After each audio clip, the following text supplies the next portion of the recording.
I was goddamn watching this Chad Dawson versus Andre Ward fight. All in all, it was a good, fight, damn good fight for Andre Ward. But the only thing that I didn't necessarily like about it was the fact that Andre Ward did have to stay in Oakland. He was in his own backyard. And, everything was in his favor. But like Chad Dawson said, I ain't taking nothing away from him. He's a good champion.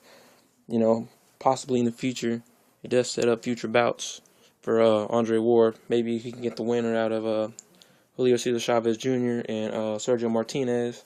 Hell, maybe even Canelo Alvarez might make the jump up to 160 or put on a little bit of weight to fight Andre Ward, some type of super fight.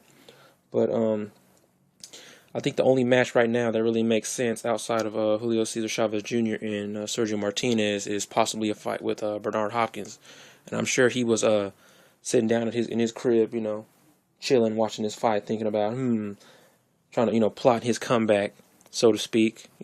It's definitely a possibility, a big fight between Andre Ward and the executioner, Bernard Hopkins. But other than that, the fight in itself was top quality. Top quality.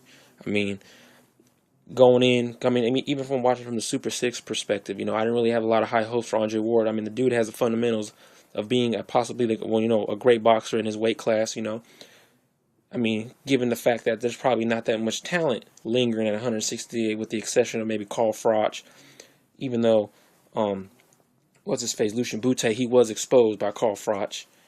They will be fighting again in a rematch. Then, then you also have other fighters, up and comers coming up through the rankings. But I just don't want to see Andre Ward fighting the same fights over and over and over again. All right, he already beat Chad Dawson, who is the light heavyweight champion of the world, legitimately. Bernard Hopkins, it can lingers in limbo in between 175 and 168. You also have a Juan Pascal, who's also somewhere in there too. He could easily go down to 168 and fight Andre Ward. It is definitely a possibility.